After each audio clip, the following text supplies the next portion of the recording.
vais vous parler de la pierre en œuvre, reconnaissance, substitution et problématique d'approvisionnement.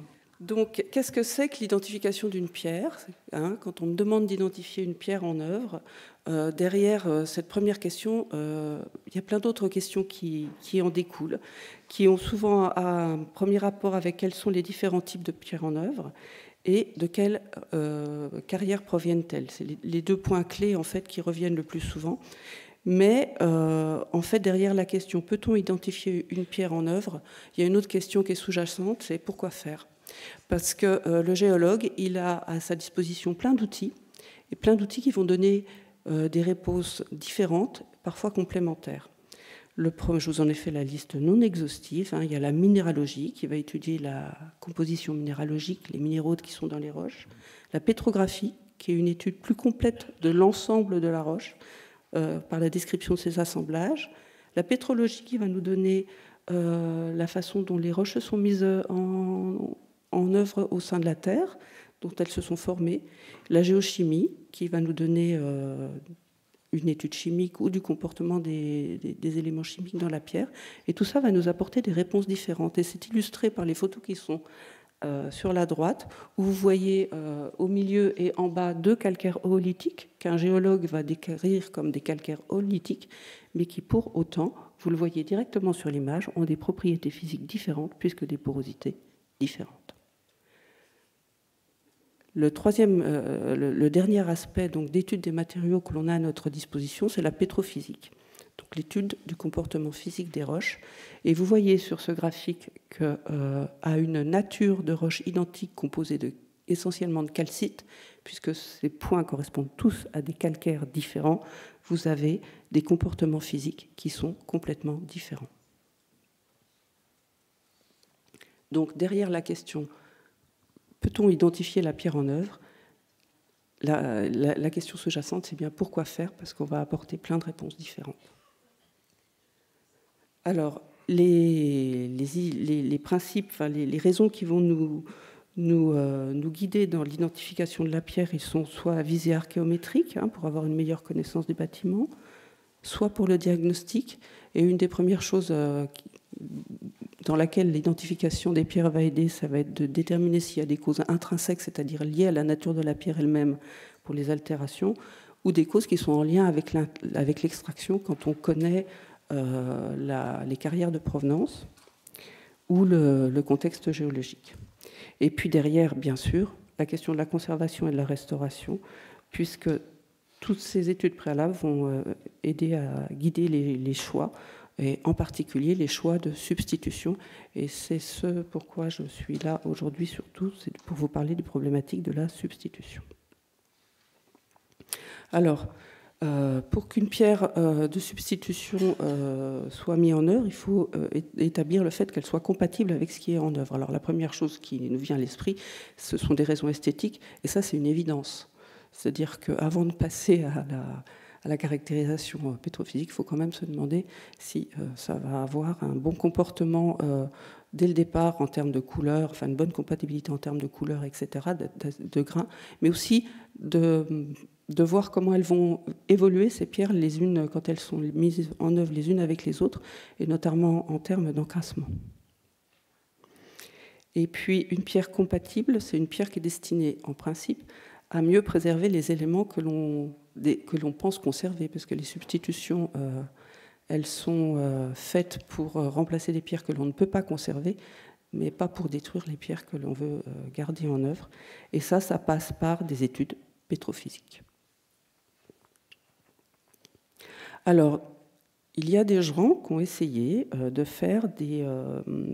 mettre au point des indices de durabilité et de compatibilité pour permettre de choisir au mieux ces pierres de substitution. Il y a notamment David Descendier qui a publié un article dans Pierre Actuelle que vous pouvez retrouver, je pense, assez facilement, un magazine qui date de juillet 2002, pardon. Cet indice de compatibilité, il est établi en fait d'un point de vue un peu expérimental, par une approche expérimentale, sur la base du retour d'expérience de couples de pierres dans des édifices où il y avait déjà eu des substitutions, des couples de pierres qui avaient fonctionné entre la pierre d'origine non disponible et des pierres de substitution venant d'ailleurs, étant mis en œuvre. Donc des couples qui fonctionnaient. L'étude a porté sur la connaissance du comportement des minéraux en présence d'eau, les propriétés de stockage des fluides et de transfert des fluides, et les propriétés mécaniques. Et il en est ressorti de cette étude qu'il y avait 3 indicateurs pétrophysiques qui étaient retenus pour attribuer un certain nombre de points, dits points de durabilité, à travers le biais de grilles d'équivalence. Donc c'était la résistance en compression, le coefficient d'absorption d'eau et le coefficient de capillarité. Et puis il y a un autre indicateur qui est un indicateur minéralogique en fait qui nous renvoie à ces propriétés d'altération intrinsèques en fait, qui est la valeur au bleu. Et en fait, bon, c'est une capacité d'absorption du bleu de méthylène qui est utilisée en géotechnie de façon assez classique et qui permet de déterminer la présence ou l'absence d'argile réactive qu'on dit gonflante. Donc, en principe, 2 pierres compatibles, d'un point de vue pétrophysique, ont des indices de compatibilité, de durabilité et de compatibilité proches. Donc ça, c'est le fonctionnement qui a été déterminé pour cet indice. Alors, dans la réalité, il est très rare que l'on mène ce genre d'études parce que ça nécessite d'avoir beaucoup de matériel et de faire beaucoup d'analyses. Et on en revient à sélectionner les pierres de substitution à la fois sur la base de l'existence de cette étude et sur la base d'autres principes. Et en fait, on travaille bien sûr en priorité pour avoir une équivalence minéralogique, avoir des qualités esthétiques comparables, ça on en a déjà parlé, et des caractéristiques pétrophysiques similaires. Et les caractéristiques que l'on a souvent données à la fois par les carriers et pour lesquels on a des connaissances, on va dire, bibliographiques qui sont répertoriées. On a une base de données, en particulier au laboratoire où on a une collection de pierres associées à des fiches de carrière et à tout un tas de dossiers, de rapports qui contiennent ces données.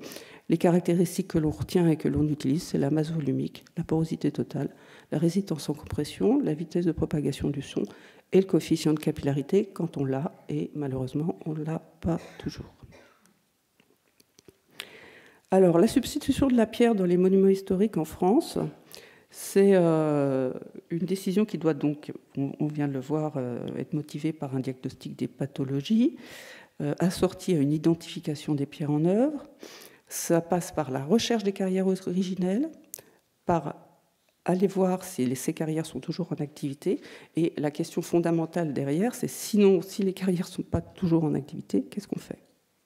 Donc tout ça, ça passe par des études géologiques, des études de catalogue, des études in situ, des études en laboratoire. C'est un travail qui est assez complexe à faire en amont et qui nécessite d'avoir des données, d'accumuler beaucoup de données. Ce qu'il faut savoir, c'est qu'en France, on a une grande diversité géologique. On a cette chance-là. C'est la joie du géologue. Mais ça veut dire aussi qu'on a une grande diversité de pierres en œuvre dans les monuments. Et jusqu'au XIXe siècle, il existait un grand nombre de carrières rurales, voilà, avec plein de pierres qui étaient extraites à usage souvent local. Alors, cette activité de carrier, elle a disparu. Elle a disparu au cours des années, on va dire de façon naturelle, en lien avec l'urbanisation, mais surtout d'une façon pas naturelle du tout, en lien avec la Première Guerre mondiale, où il y a eu une perte de manœuvre énorme et une reconstruction derrière qui s'est faite en ciment. Et ça rejoint un petit peu votre présentation, Aline, de tout à l'heure, avec l'apparition de la mécanisation de l'industrie cimentière. Alors ça avait un petit peu, cette disparition de la diversité de carrières, elle avait un petit peu commencé au XIXe siècle avec en fait l'apparition de la voie ferrée qui a favorisé d'un point de vue économique l'établissement de grands centres carriers au détriment des petites carrières à usage local. Et puis la disparition de l'activité et des anciennes carrières, elle est aussi liée aujourd'hui aux difficultés économiques du secteur, à des fortes contraintes environnementales et surtout à l'absence de notion de réserve de la ressource. je vais vous brosser un tableau économique maintenant, en fait. Au XIXe siècle, par exemple, pour le département de la Nièvre, il y avait répertorié dans le catalogue, dans le répertoire de carrière des pierres de taille exploitées en 1889, qui est la référence, le premier catalogue, en fait, dans lequel on trouve les premières caractérisations pétrophysiques, à savoir la masse volumique et une résistance à l'écrasement. Donc on avait dans la Nièvre 11 carrières. Actuellement, on a 2 exploitants pour 3 sites carriers. Si on va dans le Gard, on avait 47 exploitations répertoriées. Répertoriées, c'était certainement pas exhaustif, hein, pour une vingtaine de carrières actuellement. Et il y a des carrières dans des types de pierres qui sont plus du tout exploitées, comme la pierre d'Apremont. Enfin bon, je pourrais en citer plein. Il y a un memento de l'industrie française des roches ornementales de construction qui a été rédigé en 2014 par le BAGM, à la demande des industries carrières, en fait, et qui brosse le tableau suivant. En 2013, on avait 559 carrières en France exploitées pour la fourniture de roches ornementales et de construction. Ça représentait 13% des exploitations autorisées au total. On avait une extraction, bon, je vous laisse lire le tableau, enfin la diapo. Hein. Ce qu'il faut retenir, c'est que quand on exploite une carrière, on a énormément de pertes, hein, 458 000 mètres cubes exploités pour 317 000 mètres cubes de blocs et carrés. Seulement 47% étaient destinés au bâtiment, 37% aux funéraires, 9% à la voirie, 9% aux divers autres domaines. Surtout, les granites représentent 74% de ces exploitations et 97% du volume extrait. Donc vous voyez que là, il y a une vraie perte de diversité. Et on a une production fortement régionalisée avec des régions dans lesquelles il y a beaucoup de carrières et d'autres dans lesquelles il n'y en a pas du tout. À partir de 2018, là, il y a une accentuation de la difficulté qui est liée qui est visible par le fait que ce sont souvent des petites entreprises qui font moins de 10 salariés,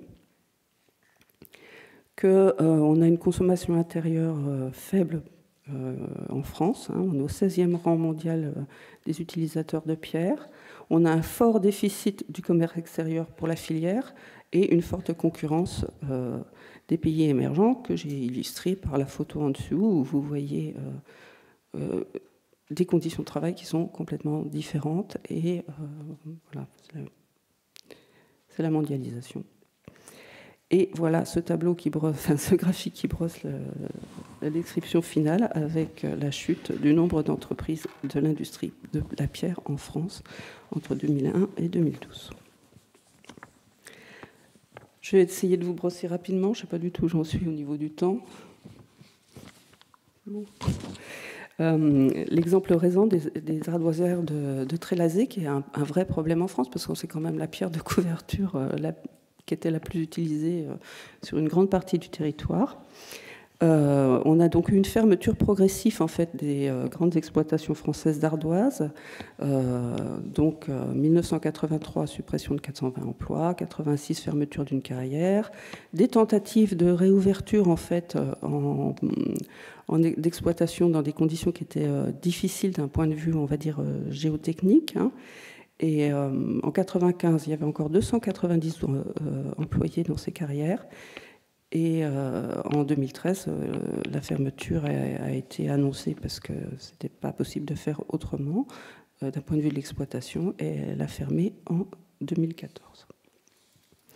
Alors, les facteurs qui ont mené à cette fermeture, ils sont économiques, hein, je vous les ai présentés. Ils sont aussi géologiques, parce qu'en fait, les ardoisières de Trélazé, elles sont positionnées dans des conditions qui sont extrêmement difficiles. Ce sont des exploitations qu'on est obligé de faire en galerie souterraine, parce que les veines d'ardoise, en fait, elles sont subverticales, avec un pendage comme ça. Là, c'est ce que vous voyez en noir sur l'image de gauche.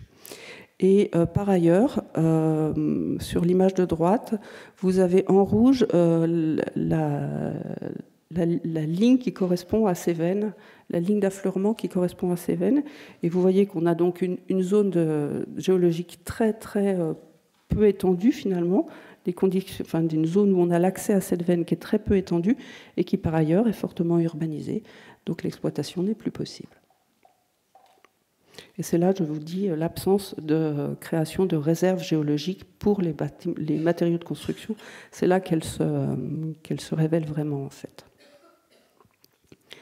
Alors, quelle est la solution qu'on a par rapport à cette perte de diversité ? Eh bien, le ministère de la Culture a mené entre 2003 et 2005 une réflexion qui s'est faite conjointement avec le ministère de l'Environnement, le BRGM et d'autres, des syndicats de carriers, la CAPEB, pour voir ce qu'on pouvait faire. Et ça a mené en fait à la modification de la législation sur les lois carrières, avec le vote d'une loi qui a donc été par décret le 31 mai 2006, qui est en fait la mise en place d'une dérogation permettant d'exploiter des carrières en ne faisant pas d'autorisation, ne faisant pas de demande d'autorisation, mais en faisant une simple déclaration. Alors, il est écrit exactement que ce sont des carrières de pierre, de sable et d'argile, c'est pas que la pierre, hein, destinées à la restauration des monuments historiques classés ou inscrits ou des immeubles figurant au plan de sauvegarde ou à la restauration de bâtiments anciens dont l'intérêt patrimonial ou architectural justifie qu'elles soient effectuées avec des matériaux d'origine. Et quand je dis c'est pas que la pierre, c'est très important parce que c'est le fait que ça ne soit pas que de la pierre qui a contraint notamment les quantités exploitables dans ces carrières. Alors, l'avantage de ce décret, c'est qu'on a une simplification administrative, avec pas de demande d'autorisation, donc pas d'études d'impact, etc., qui sont très contraignantes.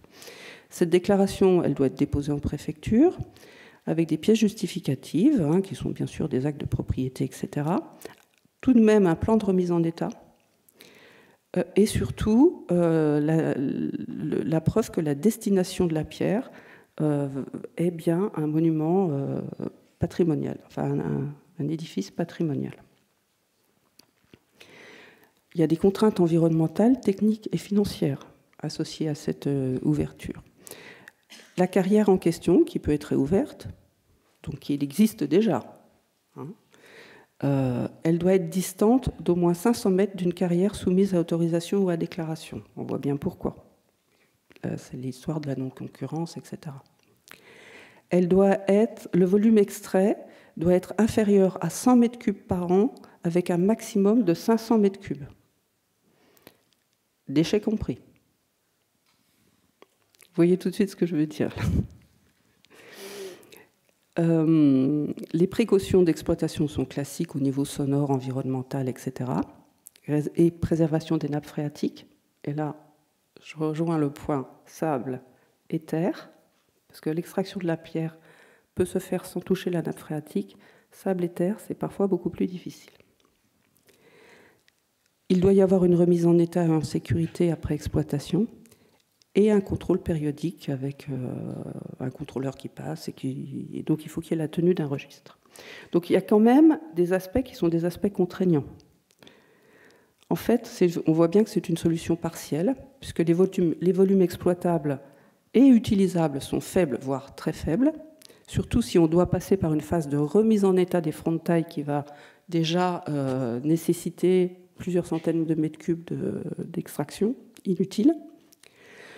On voit que c'est trop compliqué en fait pour une extraction ponctuelle, très ponctuelle, et qu'en plus il y a quand même la nécessité d'avoir un savoir-faire d'un carrier, et alors qu'il n'y a pas forcément derrière des possibilités commerciales. Donc dans la réalité, cette possibilité d'extraction, elle n'est pas mise en œuvre. J'en ai pas eu de retour en fait, et je pense que ça n'a peut-être été fait qu'une ou deux fois en France. On voit aussi qu'il y a une autre problématique, c'est que les contraintes d'exploitation en carrière souterraine nécessitent une réglementation qui est différente, puisque c'est du travail en souterrain, et que cette application-là n'est pas possible non plus dans le cadre de la loi. Alors, a-t-on d'autres solutions face à cette problématique d'approvisionnement? Il y a une solution qui est stocker, réserver. Il y a une solution qui est réemployer. Ça, c'est une pratique antique, hein, et qui se pratique toujours. Il y a pratiquer une substitution raisonnée, conserver tant que possible, multiplier les opérations d'entretien.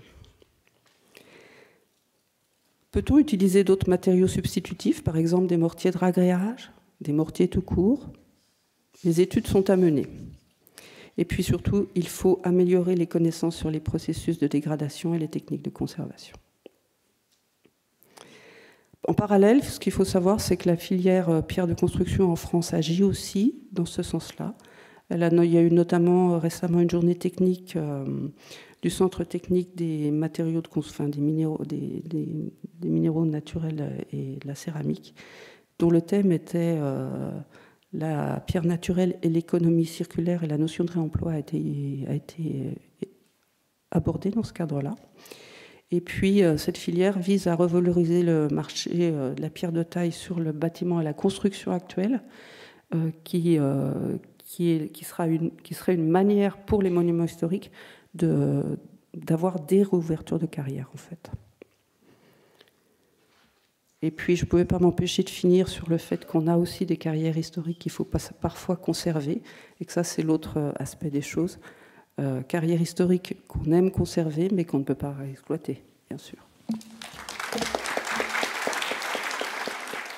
Je vous remercie l'école de Chaillot d'ailleurs d'avoir inscrit ce sujet au programme. C'est un sujet un petit peu, quelquefois, difficile à aborder. Et pour rejoindre les propos d'Aline, il s'agira peut-être ici de démystifier, en effet, plutôt la normalisation et de la rendre peut-être plus accessible à tous. Donc tout d'abord, on va revenir sur qu'est-ce qu'une norme, comment une norme se fabrique, est élaborée, un peu la constitution de tout ça et de ces groupes de normalisation. Et puis on va revenir après plus intensément, plus en profondeur sur vraiment pas non plus la réglementation, justement la normalisation du TC 346 qui traite donc de la normalisation des biens culturels en particulier. Alors qu'est-ce qu'une norme? Une norme, c'est un texte juridique, mais qui se distingue clairement de la réglementation, puisqu'une norme n'est pas obligatoire, n'est pas au contraire de la réglementation, qui, elle, est d'application obligatoire, vient d'une application verticale de la Constitution vers l'application de décrets et de lois. Donc on a ici de la Constitution vers l'application législative du pouvoir exécutif, alors que le texte de normalisation, lui, au contraire, a une formation beaucoup plus circulaire, comme vous pouvez le constater ici. Au centre, la normalisation est basée sur du volontariat, donc une participation d'experts et de différents membres donc à l'élaboration de ces textes basés sur le volontariat et sur donc un consensus entre ces personnes pour l'élaboration de ces textes donc, entre les différentes parties prenantes, qui peuvent être donc très variées. On peut avoir des scientifiques, bien sûr, des laboratoires, mais également donc, des collectivités, des industriels, les pouvoirs publics, les ONG, etc. Donc ça, c'est la normalisation en général. Donc, ce qui est à retenir ici, c'est justement que la norme est ici pour vous aider en fait, à appliquer, dans les chantiers, mais pas à vous réglementer et pas vous cadrer, vous bloquer, n'est pas quelque chose, n'est pas un élément bloquant. Donc il ne faut pas voir la norme, la normalisation comme un élément bloquant, mais comme un outil justement d'aide, on va le voir, à la décision et à certaines pratiques. Alors, qui élabore les normes et comment sont faites, quels sont les acteurs justement de ces normes? On l'a vu, il y a des institutions donc, qui vont être à la tête de ces instituts de normalisation. À l'échelle européenne, on a donc la commission de normalisation qui, pour la France, sera l'AFNOR, pour le DIN, pour l'Allemagne. Chaque pays européen a ses propres représentants nationaux. Et puis, donc, ici pour l'AFNOR, on a aussi donc, des membres représentants des parties prenantes françaises. Le groupe du TC 346 est dirigé par François Goven. Et le parallèle à l'échelle européenne, donc le CEN, le Comité européen de normalisation, qui lui donc va représenter tout l'ensemble de ces comités nationaux par donc la représentation des membres nationaux donc à l'échelle européenne. Il y a aussi et surtout des professionnels, bien sûr, et des experts dans chaque domaine abordé, puisqu'à l'intérieur de ces institutions, donc de ces têtes, il y aura évidemment des groupes de travail, ce qu'on appelle les GE, donc qui sont des groupes d'études, et les groupes miroirs, qui vont donc travailler activement et qui sont donc les membres actifs dans chaque groupe de travail et pour élaborer ces normes, et qui sont, eux, des spécialistes, des experts du domaine, des professionnels du domaine à l'échelle nationale, qui se répercutent également à l'échelle internationale, puisque ce sont ces membres élus qui vont être désignés donc pour la France par l'AFNOR dans ces groupes, dans ces GE, pour représenter la France à l'échelle européenne et travailler dans ces working groups, donc les WG, qui vont être la représentation, le reflet de ces groupes nationaux à l'échelle européenne. Donc on voit qu'on a une multiplicité d'acteurs, mais de niveaux aussi, donc avec toujours un reflet de l'échelle européenne à l'échelle nationale, et un parallèle qui est sans cesse établi, et un aller-retour qui est sans cesse établi entre les deux échelles, l'échelle nationale et l'échelle européenne. Donc c'est un dialogue permanent qui se reflète aussi par l'élaboration, donc la construction de la normalisation et d'une norme, puis c'est un processus qui se veut donc de transparence, ouvert à tous les professionnels du domaine, et qui va être l'objet de consensus, de discussion, de dialogue et de cohérence, bien sûr, entre tous les acteurs à l'échelle nationale, puisqu'il va falloir réunir les avis à l'échelle nationale et les répercuter à une échelle européenne, à une échelle internationale, et trouver des consensus, par le dialogue, bien sûr. Donc, comment une norme est élaborée? Donc, le Comité européen de normalisation va proposer des sujets de travaux qui viennent évidemment de chaque représentant des pays à l'échelle européenne. Ces propositions de travaux vont être proposées aux autres pays de l'Union européenne qui ont une représentativité à la Commission, et donc proposées aux membres experts dans les groupes nationaux. Donc les groupes nationaux, ici, comme l'AFNOR, va identifier des experts dans le domaine sélectionné, donc pour l'établissement de la norme du texte qui est prévu, l'inscrire à son programme national. En parallèle, il sera inscrit au programme européen. Donc ensuite vient vraiment le travail effectif, donc qui va durer un certain temps, comme on va le voir par la suite. Donc l'élaboration du projet, l'élaboration des textes proprement dits, qui vont se baser sur des textes souvent existants, donc des recommandations existantes, donc on ne part jamais de rien. On a toujours des textes qui servent de base à la discussion et à l'élaboration de nouveaux projets de textes de normalisation. Et puis donc cet aller-retour va se faire entre les groupes miroirs à l'échelle nationale et dans les groupes de travail, et la représentativité de ces groupes donc à l'échelle européenne, qui vont amener à l'échelle européenne les avis nationaux, les avis de la France par exemple, pour être précis, et donc amener les avis français à l'échelle européenne et les confronter aux autres avis, et avoir évidemment sa place et sa représentativité dans le groupe. Une fois le texte fini et élaboré, il va être soumis à une enquête publique qui est ouverte aussi à tous les professionnels et que vous avez sûrement peut-être déjà reçue dans vos boîtes mail, une enquête publique de l'AFNOR qui est transmise à l'échelle européenne, à l'échelle nationale, et où tout le monde peut donc intervenir, proposer des commentaires qui seront réunis à l'échelle nationale et portés, pareil, à l'échelle internationale. Donc tout ceci va amener à des corrections qui vont être prises en compte à l'échelle européenne, et un vote qui va être un vote formel de la norme pour une consultation définitive et l'aboutissement d'un texte qui sera au final publié aussi bien au CEN en anglais à l'échelle européenne qu'une traduction française est publiée au sein de l'AFNOR. Donc tout ceci ne se fait largement pas du jour au lendemain, c'est un long processus qui va durer pour un texte 3 ans. Donc depuis l'émergence du texte et de sa proposition en comité international jusqu'à sa publication proprement dite, donc qui est un long processus de transparence et de discussion, et qui est révisable également tous les 5 ans. Donc tous les 5 ans, l'AFNOR, à l'échelle nationale, va regarder tous les textes qui sont révisables et va les proposer à la révision, pareil, sous enquête publique. Donc c'est le moment aussi, quand on a jugé qu'un texte, après l'avoir utilisé et mis en œuvre, si on ne le juge pas tout à fait adéquat et qu'il y a des petites modifications à faire, c'est le moment à ce moment-là d'apporter ces modifications. On peut avoir aussi des textes qui peuvent être obsolètes et qui peuvent être aussi révisés dans ce cas. Donc un long processus où dans ce processus, il y a un avis à donner et des commentaires qui sont formulables et que je vous invite fortement à donner dans ce cadre des enquêtes publiques, puisqu'elles sont prises en compte, bien sûr. Elles sont toutes regardées. Donc, l'organisation, maintenant, plus précisément, du groupe de normalisation qui va nous intéresser aujourd'hui, qui est le TC 346 sur la conservation des biens culturels. Alors, pour vous faire un petit panorama, donc, qui va montrer l'organisation et en même temps les publications qui sont sorties depuis 2003, donc depuis 15 ans qu'on travaille sur ces normalisations des biens culturels, de la conservation des biens culturels.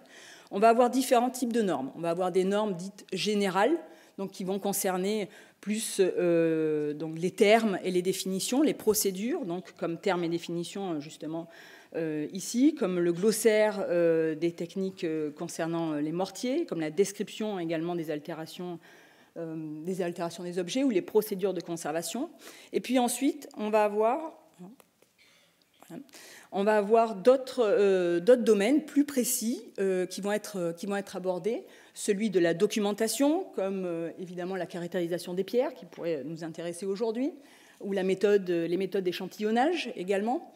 Et puis des normes traitant des essais et des mesures, donc là qui vont s'adresser davantage évidemment aux laboratoires, donc qui vont toutes tourner, on va le voir par la suite, autour d'une norme centrale qui est la norme sur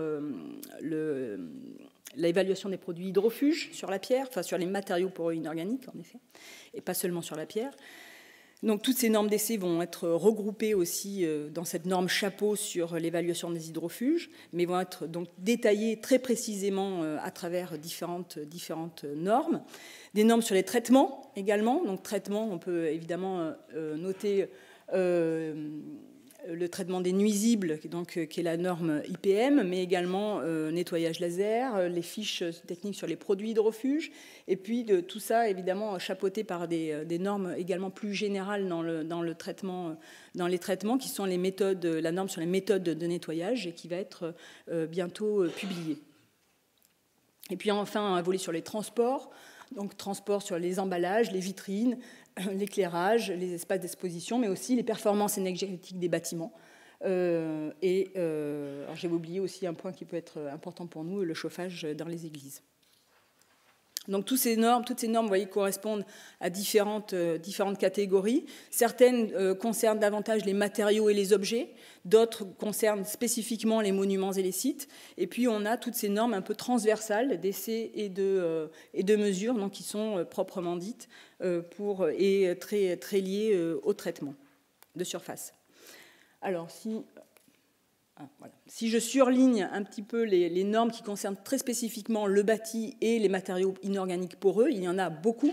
Elles représentent plus de 60% des publications de la normalisation sur les biens culturels, de la conservation des biens culturels, donc, et sont un panaché de l'ensemble de ces axes qui sont abordés en normalisation. Donc, vous voyez évidemment principalement l'axe central sur les essais et les mesures, donc, qui concernent directement les matériaux inorganiques poreux, mais également, évidemment, les matériaux organiques poreux se retrouvent dans les normes générales sur les termes et les définitions, sur les procédures, sur la norme sur les constats d'état, bien sûr, et la caractérisation des pierres, les méthodes de nettoyage, etc. Donc si on vient un petit peu plus en détail pour vous montrer qu'est-ce que peut contenir une norme et un texte de norme, alors on va d'abord commencer par les généralités, termes et définitions. Donc termes et définitions, cette norme définit les principaux termes généraux qui visent à unifier la terminologie utilisée dans le champ de la conservation des biens culturels.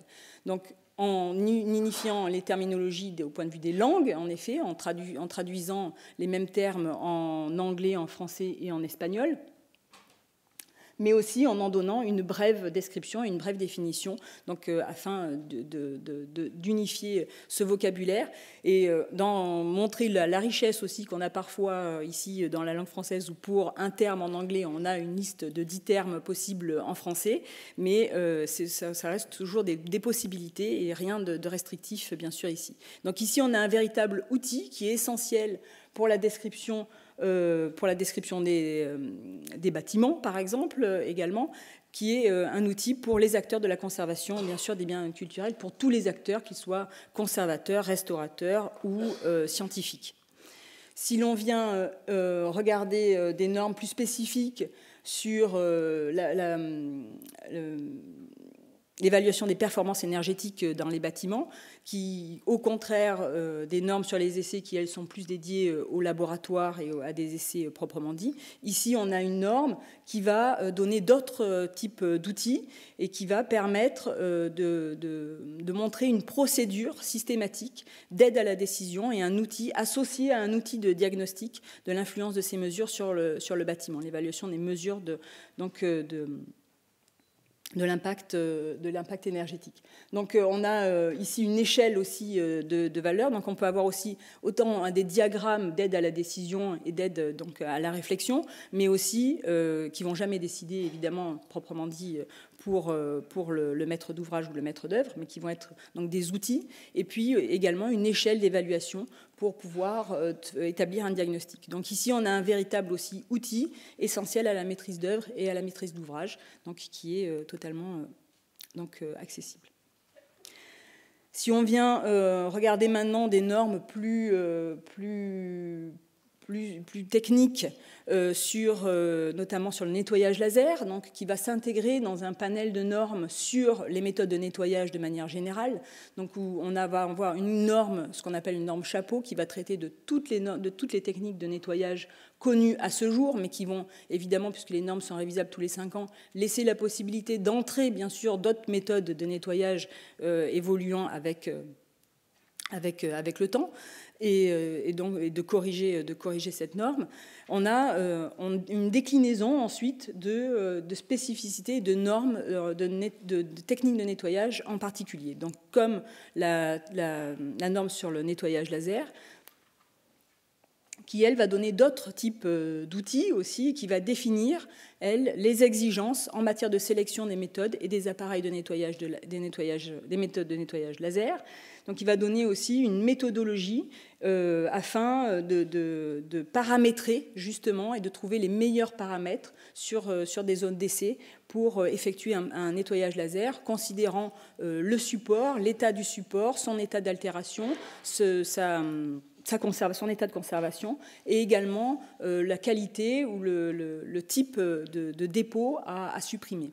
Donc des définitions comme la fluence, donc qui sont un paramètre essentiel justement à connaître et à mettre en œuvre et à contrôler, vont être décrits et permettre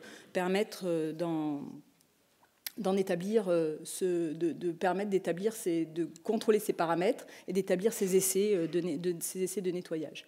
À l'aide aussi d'une méthodologie donc, qui va, donc, comme le montre ce tableau, qui est un exemple évidemment de méthodologie, mais qui est un exemple que l'on peut suivre afin de mettre en œuvre justement ces essais sur le nettoyage laser. Donc ici, on a un véritable outil qui va être un outil pour les restaurateurs, qui est déjà extrêmement utilisé et extrêmement répandu dans le domaine, au même titre que la norme des sels solubles, par exemple, qui est maintenant une norme de référence et qui sert, je ne dirais pas tous les jours, mais en grande partie, donc, au laboratoire pour l'analyse des sels solubles, et qui visait donc à unifier les pratiques et à voir, quand on publie, justement, ou quand on présente des résultats, ne serait-ce que dans un rapport, des choses qui sont comparables d'un laboratoire à l'autre et d'un site, et des résultats qui sont comparables après d'un site à l'autre.